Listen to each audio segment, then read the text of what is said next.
चलिए देखते हैं सीजन 2 एपिसोड 8 में क्या होता है। उससे पहले जिन लोगों ने हमारे चैनल को सब्सक्राइब नहीं किया है वो सब्सक्राइब कर लो, साथ में पास में जो बेल आइकन है उसे भी क्लिक कर लो और एक लाइक जरूर कर देना। चलो अब वीडियो शुरू करते हैं। वीडियो शुरू होते ही एंजेलो जेजे से कुछ कहता है, लेकिन जेजे उसे ध्यान नहीं देती। पिछले एपिसोड में यूरी ने जेजे से कहा था कि उनकी शादी दादा ने तय नहीं की थी बल्कि उसी ने तय की थी, याद है ना। और उसके बाद सुबह होने पर उसने जेजे को गले लगा लिया था। वो देखकर किफर नाराज होकर चला गया था। जेजे भी उसके पीछे गई और उससे बात करने की कोशिश की। तब किफर ने कहा था कि मैं कुछ भी नहीं देखूंगा, ऐसा सोचता हूँ, और वहां से चला गया था। जेजे वही सब याद करके सोच रही होती है। तभी इस तरफ एंजेलो क्या कह रहा है वो दिखाते हैं। एंजेलो कहता है कि रिट्रीट में जो समस्या हुई थी उसके बारे में मैंने बोर्ड मेंबर से बात कर ली है, इसलिए तुम किसी बात की चिंता मत करो, बाकी सब मैं संभाल लूंगा। आइरिस को थोड़ा आराम चाहिए, उसे फिर से तनाव में मत डालो, समस्याओं से थोड़ा दूर रहो, दूसरों के लिए नहीं तो कम से कम आइरिस के लिए ऐसा करो। फिर वो पूछता है कि ठीक है ना, लेकिन जेजे ने उसकी बात ठीक से सुनी ही नहीं। तब एंजेलो पूछता है क्या मेरी बात समझ में आ रही है, और वो कहती है कि समझ गई। एंजेलो कहता है अच्छा, अब मैं काम से थोड़ी देर के लिए बाहर जा रहा हूँ, माँ थोड़ी देर में आ जाएंगी, तब तक आइरिस का ध्यान रखना, मैं लौट कर आऊंगा, फिर बाकी बातें करेंगे। और वो चला जाता है। उस समय जेजे के मन में बहुत कुछ चल रहा होता है। आइरिस की हालत खराब है, लेकिन मैं अपनी ही समस्याओं के बारे में सोच रही हूँ। उसे याद आता है कि किफर ने आइरिस को मारा था। तभी आइरिस बेहोशी में कुछ बड़बड़ा रहा होता है। जेजे उसे देखकर दौड़ कर जाती है और पूछती है कि क्या तुम उठे। उसकी आवाज सुनकर आइरिस उसे देखकर बाहर जाने के लिए चिल्लाता है। जेजे कहती है कि हर बार तुम मुझ पर ही क्यों गुस्सा करते हो, मैं तो तुम्हारी चिंता करके तुमसे बात करती हूँ, और गुस्से में वहां से चली जाती है। तभी आइरिस अपने मन में सोचता है मैं तुम पर गुस्सा नहीं हूँ, पता नहीं मैं पुराने सब कुछ क्यों भूल नहीं पा रहा हूँ। मैं तुम्हारे लिए कौन हूँ, हमारे बीच क्या हुआ था, तुमने मेरे लिए क्या किया, मैं इन यादों को अपने साथ क्यों ढो रहा हूँ। याद है हम दोनों तुम्हारी माँ के साथ एक ही घर में रहते थे। फिर फ्लैशबैक दिखाते हैं। आइरिस और जेजे भाई बहन हैं। माँ को सिर्फ जेजे पसंद थी, आइरिस पसंद नहीं था। दोनों की माँ एक ही है, लेकिन दोनों के पिता अलग अलग हैं। माँ जेजे जो भी करे उसे प्यार करती थी, लेकिन आइरिस कुछ भी गलत ना करे फिर भी उसे डांटती थी। एक दिन आइरिस पाउडर के डिब्बे से खेल रहा होता है। माँ उसे देखकर उसके हाथ से पाउडर का डिब्बा छीन लेती है। फिर अपनी दोस्त से कहती है कि अभी जिस घर में काम कर रही थी वहां की मालकिन ने उसे मार दिया, इसलिए वो दूसरी नौकरी ढूंढने जा रही है। उसकी दोस्त कहती है कि तुम्हारे बच्चे हैं, उनके बारे में सोचो। माँ कहती है मुझे पता है, आइरिस बड़ा हो गया है, उसे स्कूल जाना पड़ेगा, इसलिए मैं नई नौकरी ढूंढूंगी ताकि सिर्फ जेजे मेरे साथ रह सके। दोस्त कहती है कि स्कूल फीस, किताबें, यूनिफॉर्म सब के लिए पैसे चाहिए, तुम क्या करोगी। माँ कहती है कि मेरे पास थोड़ा पैसा है। दोस्त कहती है कि उस पैसे से कितने दिन चल पाओगी, मेरी बात सुनो, अपने बच्चों को अपनी माँ के पास छोड़ दो। माँ कहती है कि वो मेरी असली माँ नहीं है, मतलब जेजे की माँ को जन्म देने वाले पिता और अभी जो जेजे की दादी हैं उन्होंने शादी कर ली थी। वो महिला बहुत दयालु है, उसने जेजे को स्वीकार कर लिया था। तुम कह रही हो कि वो बहुत अच्छी है, तो बिना ज्यादा सोचे अपने बच्चों को उनके पास छोड़ दो। फ्रेंड कहती है कि छोड़ दे। इस पर माँ कहती है नहीं नहीं, जब आइरिस मेरे पेट में था तब मेरे अपने भाई बहनों ने मेरी पीठ पीछे मेरे बारे में बहुत बुरा बोला था, मैं उनका सामना नहीं कर पाई, इसलिए वहां से चली आई। तब फ्रेंड कहती है कि ठीक है, उसे छोड़ो, जेजे के पापा बहुत बड़े अमीर आदमी है ना,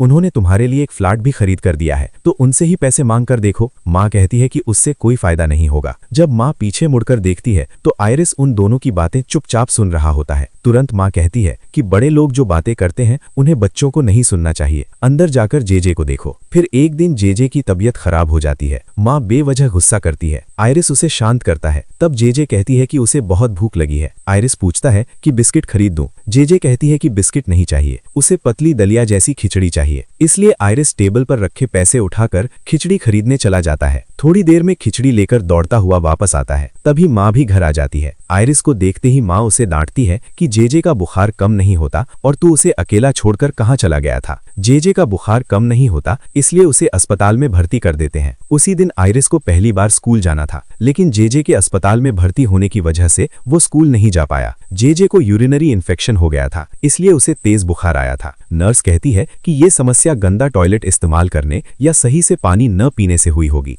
वो कहती है कि कुछ दिन और अस्पताल में रहकर इलाज करवाओ। ये सुनकर सीधे आइरिस के पास आती है और कहती है कि तूने उसे ठीक से नहीं संभाला। वो पूछती है कि तूने उसे ज्यादा पानी क्यों नहीं पिलाया। आयरिस कहता है कि उसने ऐसा कुछ नहीं किया। तब माँ कहती है कि अभी तू स्कूल नहीं जा सकता। वो बताती है कि घर में जो पैसे थे सब अस्पताल में खर्च हो गए हैं। अगर तू स्कूल जाएगा तो तेरे खर्च के लिए पैसे कैसे देंगे, बाकी अस्पताल के बिल कैसे चुकाएंगे। आयरिस एक छोटा बच्चा है, फिर भी वो कहता है कि उसे स्कूल जाना है। माँ कहती है कि अगर तू स्कूल जाना चाहता था तो जेजे का ठीक से ध्यान क्यों नहीं रखा। आयरिस जिद करता है कि उसे स्कूल जाना है। ये देखकर माँ कहती है कि क्या तू मेरी बात नहीं सुनेगा, तू इतना जिद्दी क्यों है, और उसे 4 थप्पड़ मार देती है। ठीक उसी समय दादी आ जाती है। वो पूछती हैं कि बच्चे को क्यों मार रही हो। माँ कहती है कि मैं उसे अनुशासन सिखा रही हूँ। दादी आयरिस को बुलाती हैं। आयरिस दौड़कर दादी को गले लगा लेता है। इसके बाद वो माँ से पूछता है कि जेजे उसके साथ क्यों नहीं रह सकती। तभी माँ उसे खींचकर कहती है कि इस तरह की बातें मत करो, और रोने लगती है। ये देखकर बड़ी माँ उसे समझाती है। वो कहती है कि तुम किसी बात की चिंता मत करो, तुम्हारे साथ रहने के लिए एंजेलो भाई है। फिर माँ आयरिस से कहती है कि ठीक से व्यवहार करना, और चली जाती है। तब आयरिस कहता है कि जब जेजे ठीक हो जाए तो उसे देखने आना। माँ भी हाँ कहकर चली जाती है। माँ को जाते देखकर आयरिस माँ कहकर रोता है। वही आखिरी बार था जब उसने उन्हें माँ कहा, लेकिन आयरिस वहाँ खुश नहीं था। माँ और जेजे से अलग होने के कारण वो बहुत दुखी था। एंजेलो उसे समझाने की कोशिश करता है, लेकिन वो शांत नहीं होता। तब एंजेलो की माँ यानी बड़ी माँ आती है और कहती है कि क्या तुम हमारे साथ रहोगे, मैं तुम्हें एंजेलो के स्कूल में दाखिला दिला दूंगी, हम सब साथ रह सकते हैं।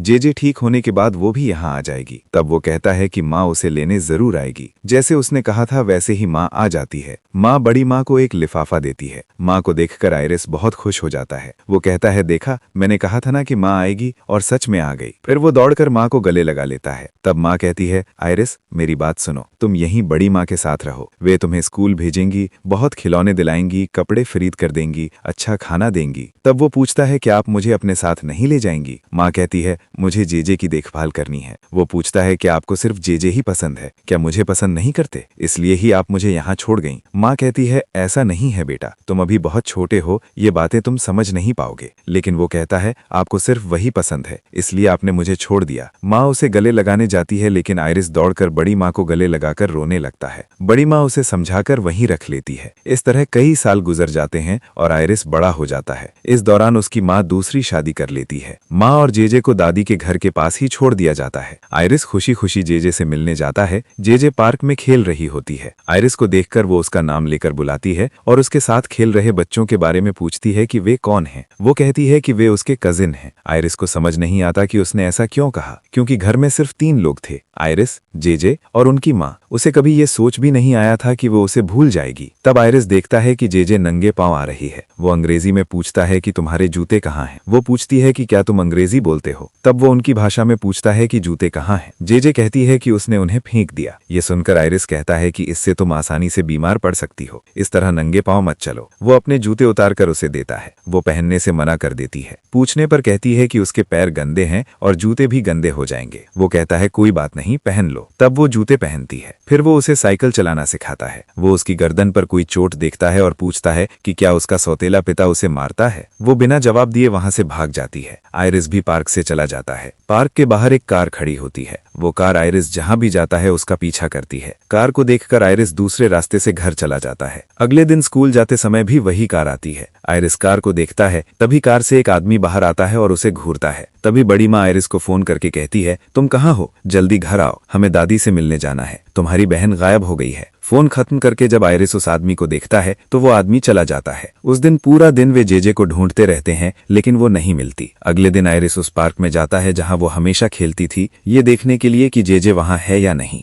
जेजे के गायब होने के बाद ही पता चला कि जेजे की माँ जिन जिन पुरुषों के साथ रहती थी वे सभी जेजे का शारीरिक रूप से शोषण करते थे। ये सोचते हुए आयरिस पार्क में जेजे को ढूंढने गया और देखा कि जेजे पूरे शरीर पर खून और चोटों के साथ वहीं पड़ी हुई थी। उस हालत में उसे देखकर आयरिस की आंखों में आंसू आ गए। अब जो समस्या हुई थी उसकी वजह से माँ और सौतेला पिता पुलिस स्टेशन में थे, इसलिए जेजे को उसकी दादी और बड़ी मौसी घर लेकर आईं और उसकी देखभाल करने लगीं। डॉक्टर ने जेजे को चेक किया और बताया कि बहुत छोटी उम्र में बहुत ज्यादा मानसिक तनाव होने के कारण जेजे बहुत बुरी घटनाओं को भूल चुकी है। डॉक्टर ने कहा कि उससे उस घटना के बारे में सवाल न पूछें और पुरानी यादें याद दिलाने की कोशिश न करें। फिर भी आयरिस ही उसकी देखभाल करता रहा। जेजे को खुद भी नहीं पता था कि उसके शरीर पर चोटी कैसे लगी। वो आयरिस से पूछती है, आयरिस कहता है कि अभी आराम करो, बाद में तुम्हें याद आ जाएगा। जब वो माँ के बारे में पूछती है तो वो कहता है कि वो कहीं बाहर गई है, आते ही बता दूंगा, और उसे सोने के लिए कहता है। जे शांति से सो जाती है। इसके बाद से जे बड़ी मौसी के घर रहने लगती है। फिर कहानी आगे बढ़ती है और दिखाते हैं कि जब वे थोड़े बड़े हो गए, घर आए, एंजेलो जे की गलती पर उसे बहुत डांट रहा है। दूसरी तरफ आयरिस मन में सोचता है कि इतने सालों में हमारे बीच बहुत सारी बातें हो गईं, लेकिन समझ नहीं आया कि ऐसा क्यों हुआ। एंजेलो जे से कहता है कि क्या मेरी बात तुम्हारे कानों में पड़ रही है? तुम लड़की हो, फिर लड़ाई करने क्यों जाती हो? तुम्हारे दिमाग में क्या चल रहा है? तभी बड़ी मौसी एंजेलो से कहती है कि बस करो, और जे को समझाने की कोशिश करती है, लेकिन जे उनकी बात नहीं सुनती और उनका हाथ झटक कर वहां से चली जाती है।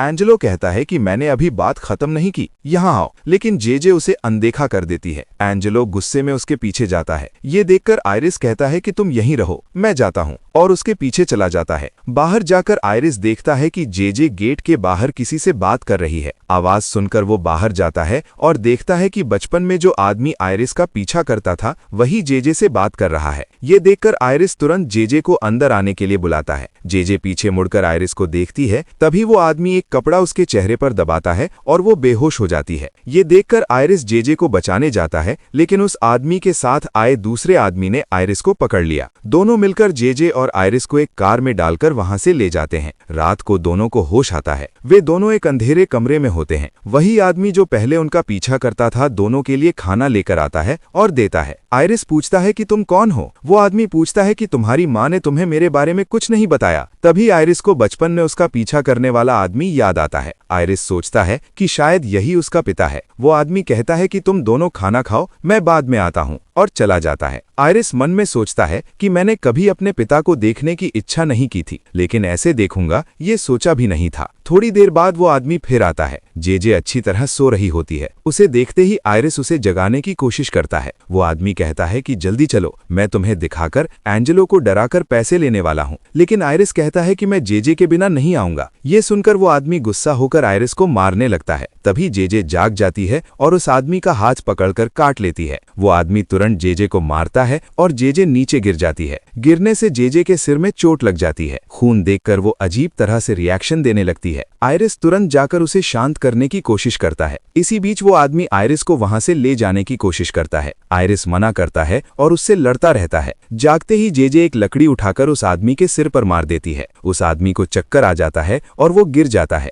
तुरंत आयरिस जे को शांत कराने जाता है, लेकिन जे आयरिस पर भी हमला करने लगती है। किसी तरह आयरिस उससे बच निकलता है। एक समय पर और कोई रास्ता नहीं होने पर आयरिस जे को धक्का दे देता है। फिर से खून देखकर जे को अपने पुराने दिन याद आ जाते हैं। उसका स्टेप फादर उसे कहता था कि तू किसी काम की नहीं है, तू बेकार है। ये सब याद करके वो पूछती है कि तुम सब मुझे दुख क्यों देते हो, और एक तेज हथियार उठाकर आयरिस पर हमला करने आती है। आयरिस उसे समझाता है कि मैं आयरिस हूँ, लेकिन उसकी बात उसके कान में नहीं पड़ती। वो बार बार उस पर हमला करती है। एक समय पर वो उसके पेट में ही वार कर देती है। आयरिस पेट पकड़कर नीचे बैठ जाता है। इसके बाद आयरिस अस्पताल में इलाज करा रहा होता है। जे के वार से उसका लिवर डैमेज हो गया होता है और ठीक होने में 1 महीना लगता है। आयरिस को समझ नहीं आता कि जे ने ऐसा क्यों किया। फिर यूरी, कीफर और पर्सी तीनों आयरिस से मिलने आते हैं। आयरिस के ठीक होने की खुशी में केक काटकर सेलिब्रेट करते हैं। जे दरवाजे पर खड़ी होकर उन्हें देख रही होती है। आयरिस भी उसे देख लेता है, लेकिन उसे लगता है कि वो फिर से हाथ में तेज हथियार लिए खड़ी है। ये देखकर आयरिस डर जाता है और जे वहां से चली जाती है। कीफर देखता है कि वो लड़की जा रही है और पूछता है कि वो कौन है, लेकिन उसे पता नहीं होता। एक दिन जब कोई नहीं होता तब जे आयरिस से मिलने आती है। उसे देखकर आयरिस डर जाता है और आंख बंद करके बैठ जाता है। जे आती है और पूछती है कि आयरिस तुम कैसे हो? मैं मिलने आना चाहती थी, लेकिन हर बार विजिटर्स होते थे, इसीलिए नहीं आ पाई। वो बोलती रहती है और आयरिस घबरा जाता है। बेडशीट कसकर पकड़ लेता है। ये देखकर जे पूछती है कि डॉक्टर को बुलाऊं?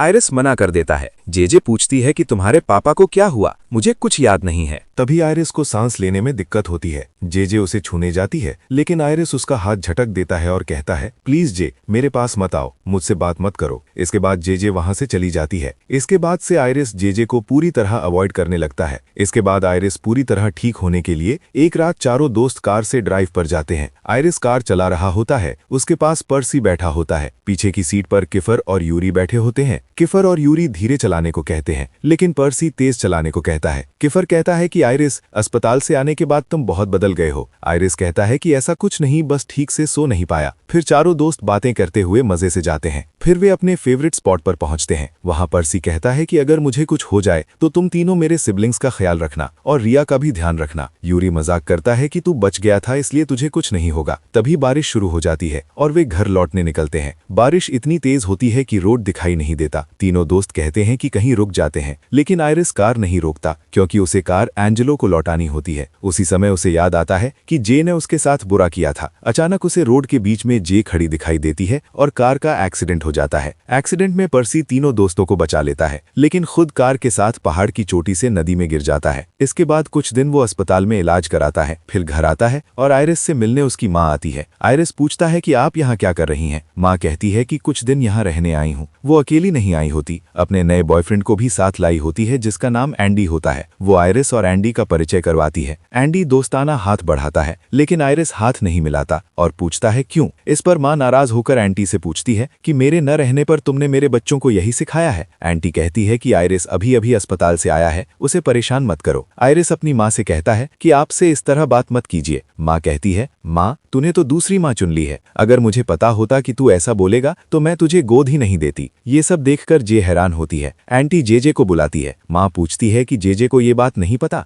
आयरिस, तूने उसे नहीं बताया? क्या तूने उसे ये सच बताया कि तुम दोनों भाई बहन हो या नहीं? फिर वो जेजे को बताती है कि आयरिस तुम्हारा भाई है। ये सुनकर जेजे शॉक हो जाती है। यहीं ये एपिसोड खत्म होता है। दोस्तों, अगर आपको ये वीडियो पसंद आया हो तो चैनल को लाइक और शेयर करें। देखने के लिए धन्यवाद।